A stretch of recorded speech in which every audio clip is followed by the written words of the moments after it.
In the days when Saul was king over Israel, the Philistines gathered their armies for war. They stood on one mountain, and Israel stood on another, with the valley of Elah between them. And the armies looked upon one another, yet none moved forward, for fear had settled upon the camp of Israel. And there came out from the camp of the Philistines a champion named Goliath of Gath. His height was great, his armor heavy, and his strength terrifying to behold. Day after day he came forward and cried out against Israel, saying, "Choose a man for yourselves, and let him come down to me." And when Israel heard these words, they were dismayed and greatly afraid. Even Saul, the king of Israel, was troubled in his spirit, for though he wore the crown, his heart trembled. And the army waited, for no man dared to answer the giant. Now David was the son of Jesse of Bethlehem. He was a shepherd, keeping watch over his father's sheep. And though he was young, the Lord was with him. Jesse sent David to the camp to carry bread for his brothers and to see how they fared. And David rose early in the morning, left the sheep with a keeper, and went as Jesse had commanded him. He did not know that his steps were being guided toward a moment written long before his birth. When David came to the camp, he heard the voice of the Philistine crying out as before. And David saw the men of Israel flee from him in fear.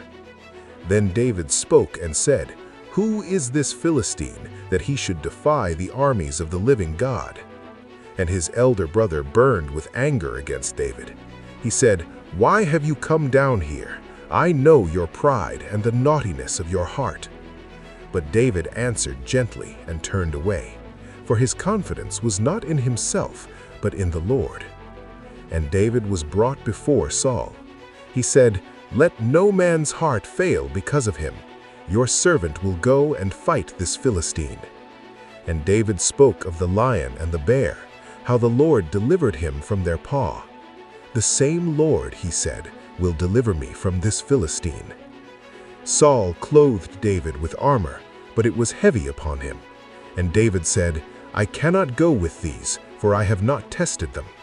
So he removed the armor and took only what he knew, the tools of faith shaped in obedience. He took his staff in his hand and chose 5 smooth stones from the stream, not in haste, not in fear, for trust in God does not hurry. And David drew near to the Philistine, one a shepherd, the other a warrior, one clothed in faith, the other in pride. And the Philistine looked at David and despised him. He cursed him by his gods and mocked him loudly. But David did not tremble, for his heart was fixed upon the Lord. So David prevailed over the Philistine with a sling and a stone, and struck the Philistine and killed him. There was no sword in the hand of David. And the stone sank into the Philistine's forehead, and he fell upon his face to the earth, and the valley stood still. So David prevailed, not with sword nor spear, but with faith in the name of the Lord. And he stood over the fallen giant, unchanged in heart.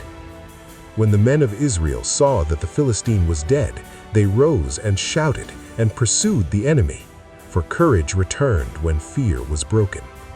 And Saul looked upon David, and his eyes followed him, for the Lord had raised up a deliverer from where none expected. And David lifted his eyes, not to claim glory, but to honor the God who saves. So the Lord saved Israel that day, and it was made known to all, "The battle belongs to the Lord." For he does not deliver by the strength of man, but by faith in his name. And so it is written, that God looks not at outward appearance, but at the heart. David did not win because he possessed a sword. He won because he trusted God with what was already in his hand. Stop waiting for better tools, better strength, or better timing. God often begins his work with what you already carry. God does not need your strength. He looks for your trust.